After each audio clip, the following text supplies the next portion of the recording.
So we'll get started in just a few minutes because more people will probably, it's still a few minutes before 1. And if you're like most people, yeah, here comes more people. I tend to like jump up and realize, oh my gosh, it's 1 o'clock or whatever I said I was going to do. I need to quickly figure out how do I zoom in. Are we recording this? It is, Kathy? you know what, let me stop that right now. Okay, well, welcome everybody. You should all be coming in on mute, and I think we'll probably keep it that way. And you can type in the chat if you want to introduce yourself. We are seeing a variety of where people are from. We were talking a little bit about the weather a minute ago. And so my name is Kathy Nelson. I'm the founder of the Photo Managers, and I'm actually coming to you from my office in West Hartford, Connecticut. And I'm thrilled to introduce Amy Brooks Hoffmann, who has been a longtime member, somebody I've known well and deeply admire, and she's coming to us from Louisville, Kentucky. And the purpose of this call, so I realized the goal for me with these calls is career advice from the pros, not necessarily just advice from the pros, so if anybody you are on here and you're looking for photo organizing advice, maybe we'll add some of that, but the main focus of the call is really to talk about what it means to be a professional photo manager. And so I have some questions for Amy, and then again, so you can put your questions as well in the chat. And I see people are coming from all different places, and we'll be happy to make sure we answer all your questions as well. We do have a good mixture. I recognize some of the faces of pros and new people that I've never met before on the call. So again, if you have a real pressing photo organizing question, we might be able to get you an answer as well. But so Amy, I'd love to, so why don't we just introduce you, tell us about yourself and how you got interested in this whole business, how long you've been a member, and go for it. I'm so excited to get to talk with everybody. Thank you, Kathy, so much for inviting me. I have been a member of the Photo Managers. I was just talking with my husband this morning since 2013 when the photo, yeah. So, but I want to go back a little further than that. In thinking about my background with photo organization, and I'm sure many on this call can relate to this, I have always been a sentimental person. I have always been the person in the family to collect the stories, to want to know about the relatives and the relationship of those relatives. I am, I don't know, 4th or 5th generation to live here in Louisville, Kentucky. We're all here. I've never grown up without a big gaggle of Brookses. And since I've been married to Hoffmann, to Eric Hoffmann, a big group of Hoffmanns and his whole extended family too. So that has always been very, very important to me. My undergraduate degree is in art history from the University of Louisville, and I worked in arts administration early in my career as a young woman. And after the birth of our first child in January of '99, I started scrapbooking. And a girlfriend introduced me to Creative Memories, and that is probably a story arc that many here are familiar with.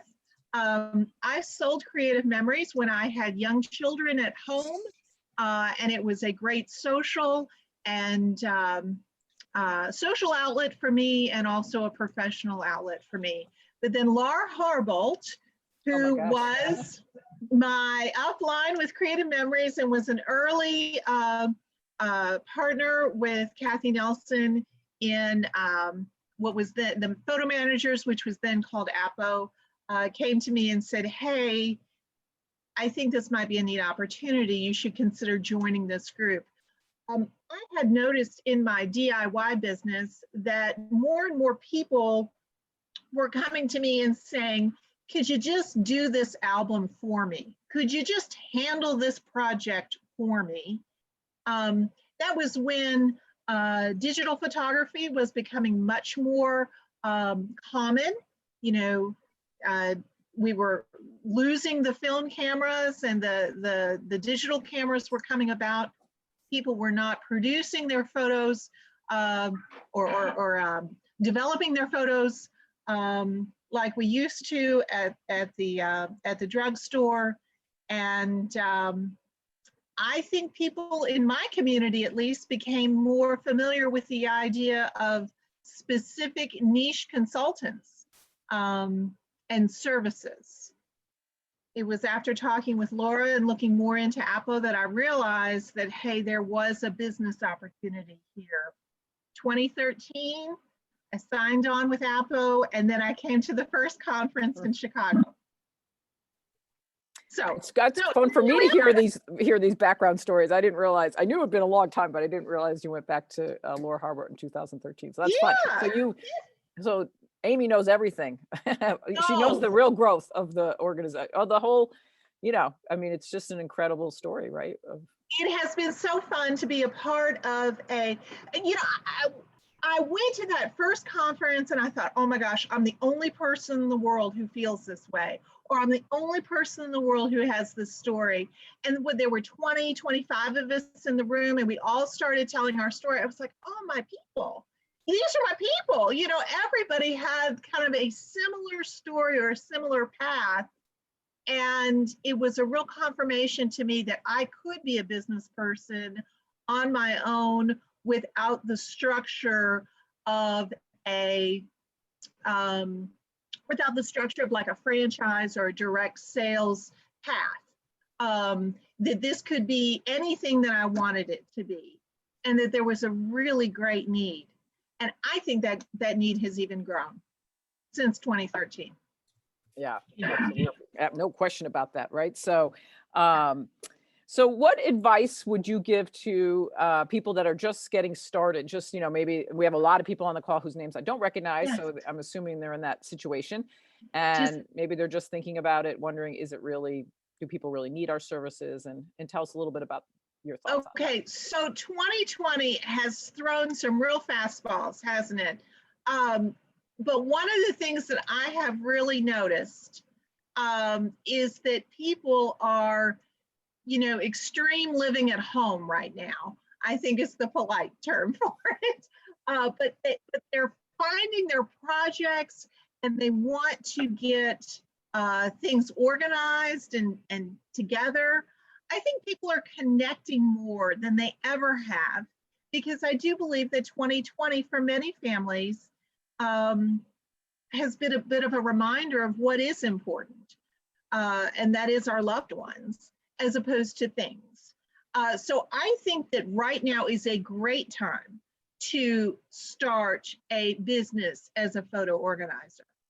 I would encourage someone who's starting to talk with their families and their family members and their friends, to start kicking it around. And I would also advise not to invest a lot of money right away. Use money investment with things like the photo managers. Find books, read, update yourself on that sort of thing. Don't go out and buy a big piece of equipment and not have a job to pay for that. You will not see your profits as quickly. Be very smart with that. That's good advice. But I do think just talking with people and again, kicking the idea around with folks that is the best idea.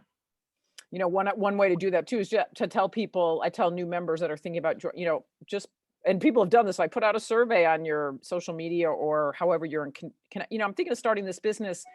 Would you need help with your photos? What are you overwhelmed with where your photos are? And there isn't it's a rare person that's going to come back to you and tell you, I got that all figured out. I mean, got that completely organized. Yeah. So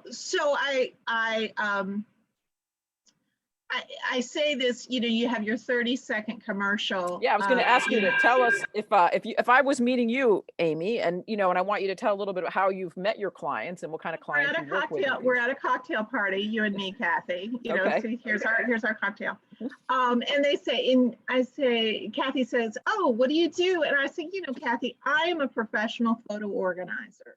And then it either goes one of two ways. The person locks in and they get it. It clicks. Oh my gosh, you can help me with my photos in my closet, under my bed, in the boxes. And I say, yes. Or they drift away and they're not your person and you just keep talking to other people. So once you say yes, then they will say, everybody always has the most photos ever. Yeah. Everybody has the most. And you just stand there and you say, yes, I'm sure you do have the most photos in the world. Yes, yes, yes. And then you say, okay, how would you like to enjoy those again? How would you like to share those photos, share those memories? Would you like to just clean them up so your family doesn't have to clean them up for you when you pass away or when you move on to another home? And then if the conversation continues, I make a phone call. These days I make a Zoom call, or I ask to meet that person for coffee. Sometimes I'm just immediately invited to their house and I've got the job straight away. But people who are sentimental, who understand the idea of service consultancies, people who have disposable income, and people who want to leave a legacy for their families will lock in immediately to you. I love it. And do you use that term, leaving a legacy? Is that a word? Yes, I feel like using words like legacy and heritage, collections, curating a photo collection. Those are some buzz terms that I use. I'm not trying to be disingenuous, but I think that those are terms that are more long-lasting than scrapbooking or photo albums, that sort of thing. I think there's a little addition to those heavier words, bigger words. Mm-hmm. What's an example of a client project that you've worked on that could give people an idea of what it is that you're talking about? So I tell folks that I work with two specific types of clients, both equal in importance, so I'm not weighing one over the other. People come to me with a one-time event. So recently I did a very simple photo album of a couple at their 65th wedding anniversary. They renewed their vows. It was a huge family event down in Florida, beautiful. It was a very simple, they had a professional photographer come in, and a very simple, almost wedding style album. Of course, it was not a wedding, but it was an anniversary. And they ordered 11 copies of that album for everybody in the family to have. So that's a one-time event. You could think of a birthday party, a wedding, a bar mitzvah, bat mitzvah, something like that. So that's one kind of client. The other type of client that I have is someone who has their whole family history. Those are the people that have the boxes and the old film cartridges. They've got the slides, they've got memorabilia, bulletins from church, they've got programs from the ball game, all of this different stuff. This person is often a baby boomer. This person is interested in getting his or her affairs in order because this person has had to deal with estates before, either their own parents or aunts and uncles. This person's photo collection is not only the children that they have raised who are now adults with children of their own, but it's also inherited photographs that maybe go all the way back to tintypes, 2 or 3 generations back. Always the first step is talking with those clients, understanding what their needs are, and culling that collection, getting that down to the real gems in order to then celebrate. And the celebration is various ways for various families, for different families. Great. Yeah. Whoops. So it's good. And one thing I want to highlight that when by the questions I'm asking Amy is Amy's identified who her ideal client is, right? I'm assuming that if I asked that, who is your ideal client, right? That's what I would do. And again, those are the two types of projects that I work in. And you can, it's not too far of a step to say, I would really like to take that one-time wedding and turn it into a family history project, right? I would like to work with the mother of the bride on the wedding project, but then say, oh yeah, I can handle all of this stuff that's in your closet too. In reverse the other way too. You're working on a history project and, son or daughter get married or a baby comes along, or sadly someone else passes away in the family, and then you do a one-off project from the main history project. Great. What do you love most about your job? Oh, the people. Absolutely the people. Getting to be, to know a family, to be trusted by a family, to become friends with that family. That's really the best. It's a real honor. Yeah. I always say, yeah, it's an honor and privilege, right? One thing, when we've changed our names to the photo managers, we were the Association of Personal Photo Organizers. And it's funny, when I started that, because it's such personal work. I mean, I remember debating, do we call ourselves or myself at that point, a professional photo organizer, and I chose personal for that very reason, because and I'm sure many of the members here that are on that are professionals now would agree that it becomes a real, when you get to know a family, when they share their photos with you, and whether it's digital, printed, it really is an intimate experience in many ways. And it's all the good, and, there's good, there's bad, there's divorces, there's deaths. Oh my gosh. Right? Yes. And you hear all those stories, and you're trusted with all those stories. I want to talk about, one of the questions later on is networking. And there's a couple of women's groups that I'm a part of. I'm working on a project for one of the women in the women's groups. Not many people know that one of the women in the group was married previously.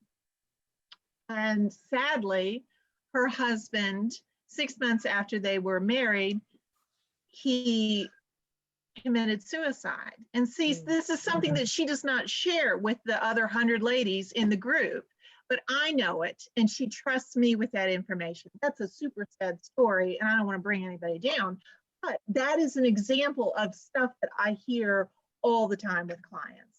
And you have to present yourself as a trustworthy person who's not going to hang everybody's laundry out for everyone to know, because you know it. You've seen it. Yeah. And that's where signing contract confidentiality agreements and things also can come into play. I don't know how often you do that, but we have members who I do know are under some pretty strict confidentiality agreements with some high net worth individuals, that they're not going to, just for that, that's a process that you can do. So I'm going to get to questions in a minute. People keep asking your questions. Those are great, because we're going to come back to those, and we'll save plenty of time. Just going through a few more questions. So, what do you love about your job is people? And that comes like right across, doesn't it come across the screen the minute you meet Amy? Does you feel like you could go like hang out at Amy's and have a cup of coffee? What's the one thing you don't like about what you do? Because, we don't want to present this business as like, oh, it's just all wonderful, right? There's things like in every job that we all find frustrating and tedious. And what is your bugaboo? So I'm not gonna lie. Sometimes I do find the juggle of home and business, home-based business, to be challenging. Now, 2020, need I say more? Everything changes. And in our lives, our sons are now both in college. So this is our first semester as empty nesters. So that has been quite a change. I can work long hours of time without being interrupted by ball practice or that sort of thing. So, but when my kids were younger, there was that juggle. So I'll say that that has been a challenge. And I think that's probably universal. One of the other things that has been a challenge for me is that this is a niche business, no matter how you cut it. I usually try to make a joke and say, oh, I know you've met so many photo organizers in the past, so you know exactly what I do. And of course, people chuckle because they're very nervous and they say, no, I don't. What do you do? But there's not a lot of us in the world. Another reason that the photo managers is so important to me. I can get on Facebook. There's enough folks that I can call now and say, oh my gosh, I'm struggling with this project, or I'm struggling with this technology, or how do I handle this? It has been pivotal for me to be a part of the masterclass. I was in the 2019 masterclass. There were 14 of us. That has been very important to me in growing my business. So the isolation can be a lot. Therefore, I am going to take it to the next topic that I want to be sure to cover is networking. And the best way to find clients is via networking. Kathy said this, used this word earlier. Being a photo manager, professional photo organizer, personal photo organizer, whatever word works for you or terminology works for you, this is an intimate business. And you cannot easily advertise like a plumber or an electrician. Everybody knows what a plumber does. Everybody knows what an electrician does. You're not only introducing yourself, but you're immediately educating your future clients. And so therefore you need to meet them, shake their hand, listen to them, have them learn about you, and build that trust before you get that job. It can be a long sales cycle. It can be a long sales process. I have found that a weekly BNI is very helpful. BNI is an international organization, Business Networking International. You can find one in your area. They come at all hours of the day. That has been very helpful for me. It is a referral-based organization. I've gotten a lot of leads there, and I've gotten business education. I'm also a part of several women's groups here in town in Louisville. I'm sure there are some in your area as well. One is called GLOW, Greater Louisville Outstanding Women. We meet monthly. It's almost like a networking cocktail party in the evening after work. There's always a speaker. There's another group called NEW, Network of Entrepreneurial Women. Again, a speaker organization. You pay $10 at the door. Go in. And if you can stand up in a room for 30 seconds of professional, busy women and say, I am a photo organizer. I can help you with your backlog, printed and digital photos to enjoy those again. Y'all, that is golden. Golden. That is excellent advertising. I have done this long enough that I'm seen as that person in town. And if that person sitting in that chair listening to you doesn't have a job for you, then she or he will know someone who does. We volunteer with, or I volunteer with 2 other organizations. I volunteer with the Women's Auxiliary arm of the Kentucky Derby Festival. And then I also volunteer with a community ministries group here in our neighborhood. I have to give back to those organizations. I want to, it's civic involvement, but I've made a lot of contacts that way and have gotten jobs as a result of that. I put those in different categories because when I go to the networking events, I'm not being asked to give anything. I'm just networking, meeting people, talking with them.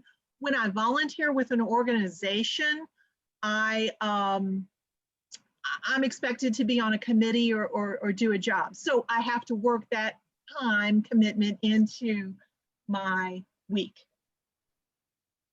That's great. Those are all excellent, excellent advice, meeting people through networking and Yes. right. And then becoming, I think in time, over time, many of our members too, you become the person and you're that person, right? You're In the the community. go-to. You're the Yes, go-to. Yeah. you're the Yeah. go-to girl. Somebody puts on a Facebook, you Oh, know, oh, you know, my son's high school graduation, we want to make a slideshow. Who does that? You know what I mean? Oh, you know, Amy does that, or Amy.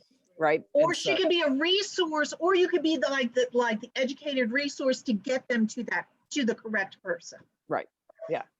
Well, we've got a bunch of conversations coming in here. Do we? Questions. Oh my So let me gosh. just take a minute here and let's see if we can.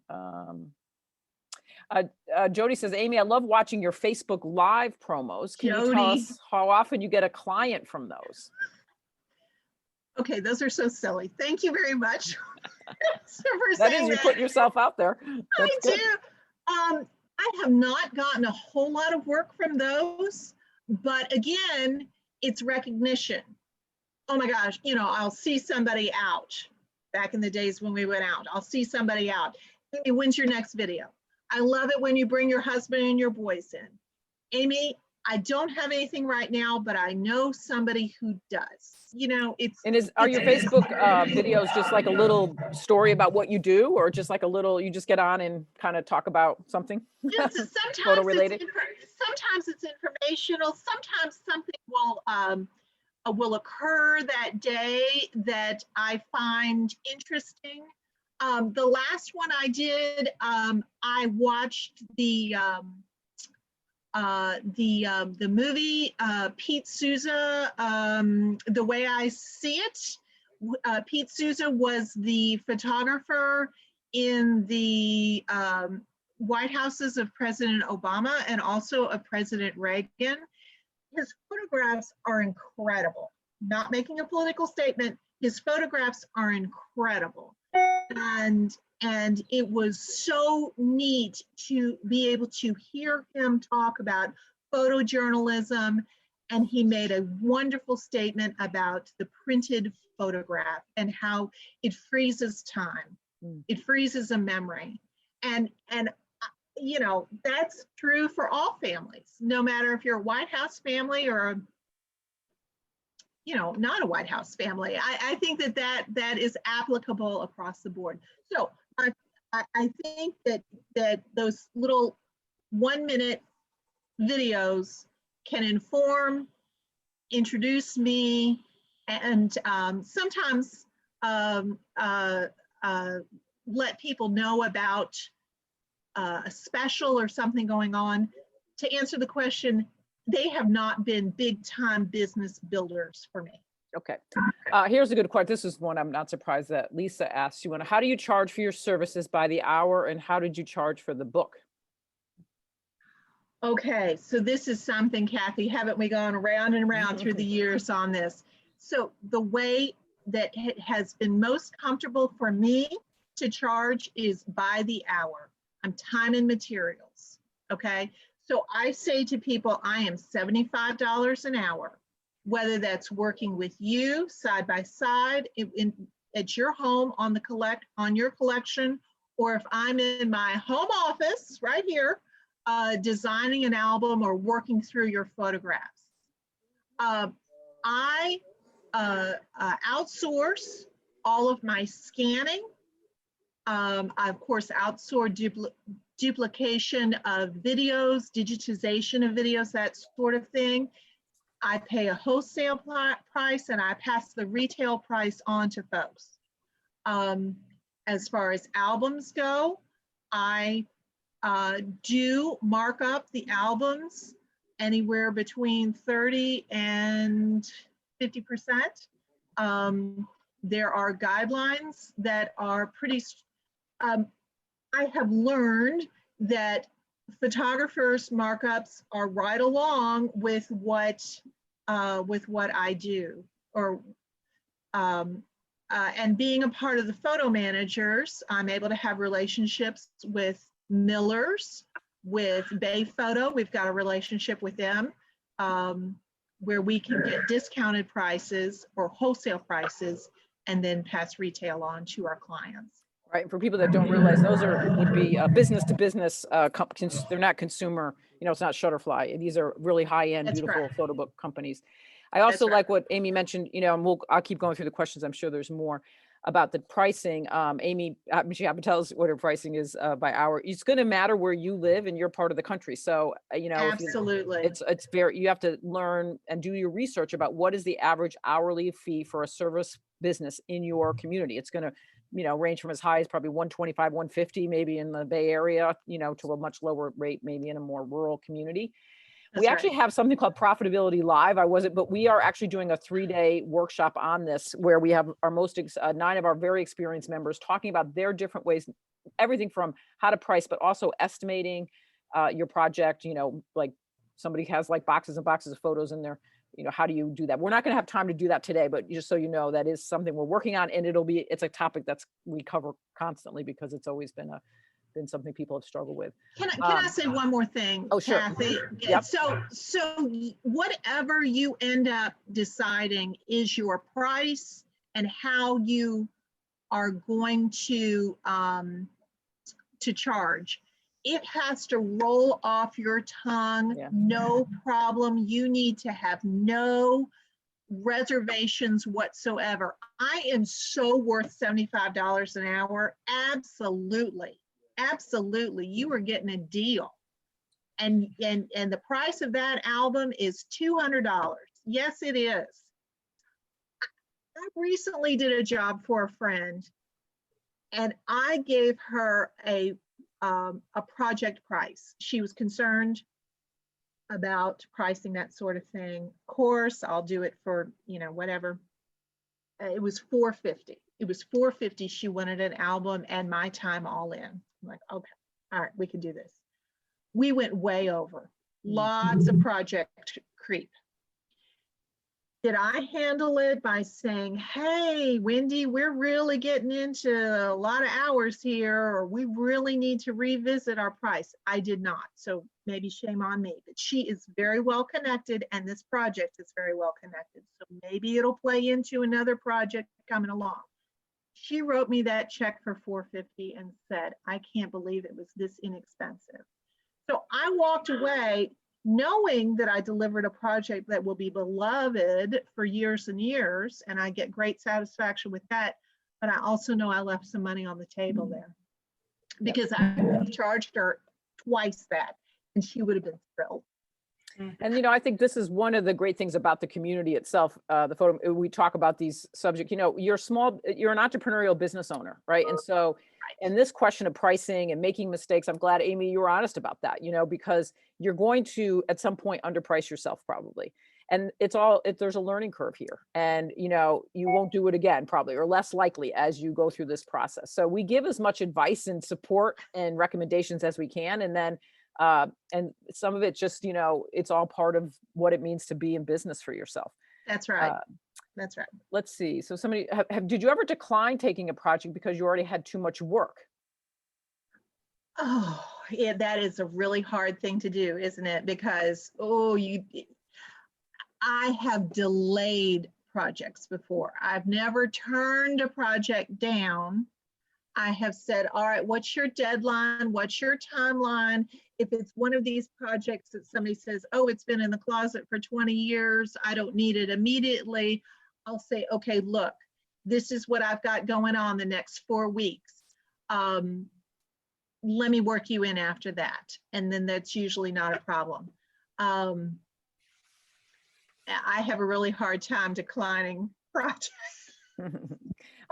Yeah, that's and what's interesting, you asked that question. One of the questions somebody asked, I think Friday we have a private members only Facebook group, and it got a lot of responses. A client was second guessing her, asking her what her discount was before and she asked people's opinion. There must have been 50 responses, which were phenomenal. And basically a big part of that message too was, then that's not your right. The main message eventually from everyone was, you'll regret it. If a person is looking for a discount right off the bat, they're not your ideal client, because they're going to. So that's important. Yes. Yeah. And so So in that case, it's okay to walk away. I mean, it's really hard to walk away, but, or if you don't, like Amy, you went in knowing that you made that decision to underprice that project because she's well connected, knows a lot of people, and you're expecting business from business, so you weigh yes, those things out. But yes. anyway, it was really a great conversation. I, Let's see. I never have sales. Yeah. So I not never, discount. I You cannot never discount. discount. Mhm. And this is another very interesting point, or at least I think it's interesting, is that people who are looking for photo managers or photo organizers, um, I'm not Walmart. Okay, Mhm. I am an exclusive service. I'm looking for the person who is familiar with personal services. They have somebody who comes and works with their yard. They're familiar with the idea of a personal trainer. They understand the concept of a business coach. Okay, they maybe have a housekeeper come to their home. My clients are familiar with professional personal services, and they're not looking for what are the coupons, do you know what Yeah. I'm talking about? I know. Yeah. Like coupons. Another important point I think sometimes too to keep in mind for folks is you may not be, if you think to yourself, I would never pay for that. Well, then you're not your client. That's not the point. And That's right. so when we first start out, I think a lot of times you look at your own social network and you think who am I? But maybe they're not. Your social network would be more people who are used to paying a fee for services. And then the whole way that you present yourself as a professional is key. And that's something we talk a lot about as well in terms of, in our certification, you become a certified photo manager. You have to submit projects to us to get approved. But the reason for that is we walk you through the whole, like, how do you submit an estimate? How do you stay in touch with the client through the process so they're not surprised so they don't get sticker shock at the end, because these are all the mistakes everybody's made over the years. So That's right. all the training that we do has been the result of everybody's experiences. Another really fun thing, and I'm sure you could tell a great story, like a surprise, like what's a wow factor you've done for a client that they didn't expect, like maybe in the middle of a project, or when you return a project to somebody. I make people cry. That's my goal. I like to make people cry. And sometimes it's in the middle of a project because we've unearthed. This happened with my mother. Oh, I'll tell you about this. I have an uncle who is 100 years old, like literally. And we took all of his slides from his home, and I had them digitized. And I brought my mother into my office, and I sat her, got her a drink, sat her in front of the computer. I said, "Okay, Mom, just hit the mouse and click through." And there on my big screen of my computer was a picture of her grandparents when they were young, and she was a little girl, and it was, before they had gotten sick, before they had gotten old, and she just couldn't believe there they were, just almost right there in the room with her again. And she got in the Wayback Machine and was telling me all these different stories and things. And this is universal. This is what people love. This is what we do.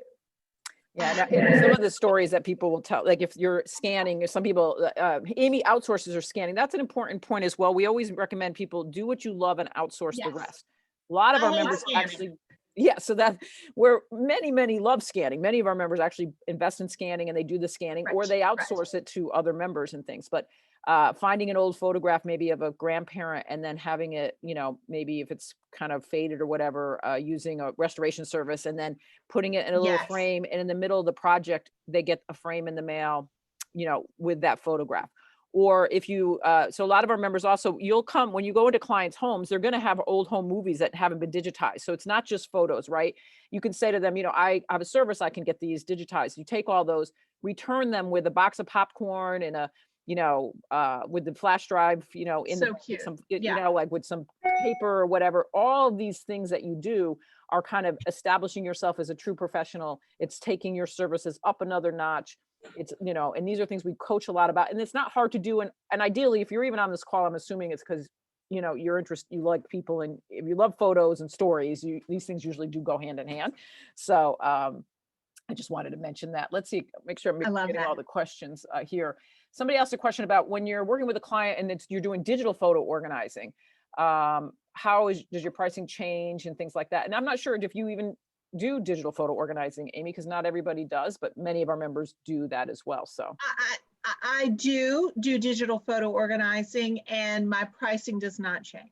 It okay, is $75 an hour, whether I am working with physical photos and making traditional scrapbooks, or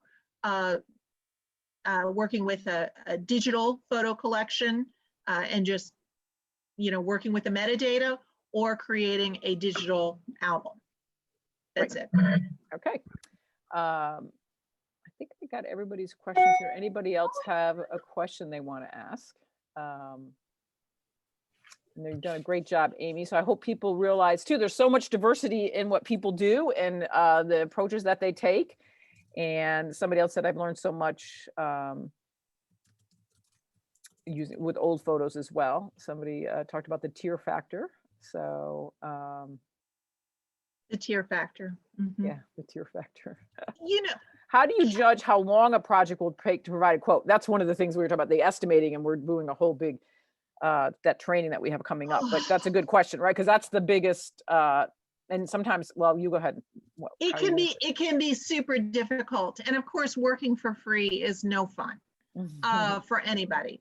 And that's why I have gone to just saying, I work by the hour. And then if they push back and they say, hey, look, my budget is $750. I say, okay, that's 10 hours of my time. Let me work up until about 8 hours. We'll see where we are. Let's see where we are, and let's prioritize. You know, that's another thing that maybe I should bring out, is one of the questions that I use a lot in talking with clients. And this is for a full family history client. If you could have any album on your coffee table from any, highlighting any person in your life or any time of your life, what would it be?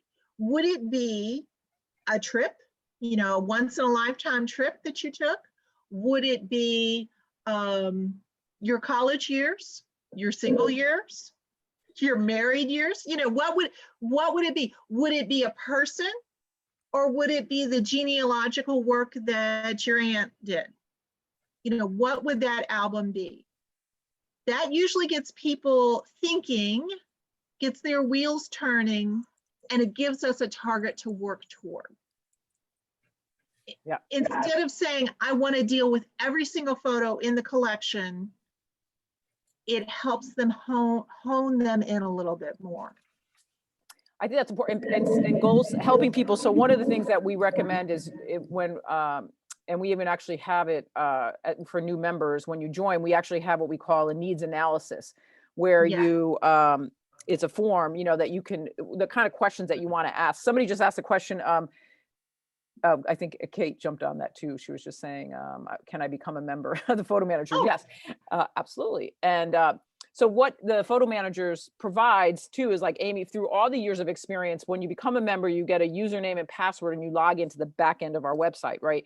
And back there we have a full, you know, last week we did Casey, one of our members who she does only remote digital photo organizing. She has 2 small children. She lives in Colorado. She talked about how she uses Amazon Photos and her whole process of only organizing with Amazon Photos. That's been recorded. It's there to view. It's free. We have a whole document library where we have like these forms that we're talking about. It's all there for you to download and use in any way that you would like. And then we have the whole community itself, right? Where we have an annual conference coming up. We have, yesterday we did, once a month, we do a live networking meeting where people get on and we have themes. Last week, I think it was holiday marketing was the theme yesterday. So go ahead, Amy, that's me chatting about it, but you can share better. Just all those are great resources. I don't know that much about Amazon photos. I missed that call or I missed that presentation, but I will go back and listen to that just to have another tool in my toolbox, Right.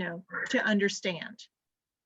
Yeah, so every month we do that. So hopefully and you can read about it at our website, or you can, send an email to support@the photo managers, and we'd be happy to give you more information as well about that. So yeah, we have new members join all the time, and we just had this week alone, Australia. Let's say I've got to remember because I put everybody on it. I think we had Australia, Massachusetts, North Carolina. It varies. So we do have members all over the world. We have members in the Netherlands, Australia, UK. We have a great group in the Netherlands. We have like 6 members in the Netherlands. We've even translated our website into Dutch, and they're actually working on translating a couple of our courses into Dutch. I will totally go to a conference in the Netherlands. Wouldn't that be fun? Let me know. I know. I'm on the plane. I'm ready to go. So there we go. So, all right, Amy, well, I think just in the interest of time, if I think, so look at your. Oh my gosh, it's 1:45. This Thank is you great. so much. And then tonight there's an event with Matt Paxton and Sarah today. Right, there's a live. If you go to the Association of, I think unfortunately we couldn't change that website, the Facebook public page, to the photo managers, but we also have a website called Advice from the Pros. It's free to join. It's you can ask technical questions. So if you Google that in the Facebook group. But tonight, right, Sarah McNaught, who's actually one of our members in the UK, is being interviewed live by Matt Paxton, who's the guy from Hoarders and also Legacy List, a PBS show. I personally have never watched Hoarders, but people love him. He's a great guy. And Sarah is an amazing speaker as well. So they're going to do a fun topic on memories, how to save the memories, not the mess, or not the stuff. I think this is the theme tonight of that. That's great. So that should be good. So thank you again, Amy, and welcome everybody. Thank you for your time here today. We'll send a recording so you can re-listen to this if you'd like. And have a great day, everybody. Thank you. Take care. Thank you. Thank you so much. Okay, bye-bye.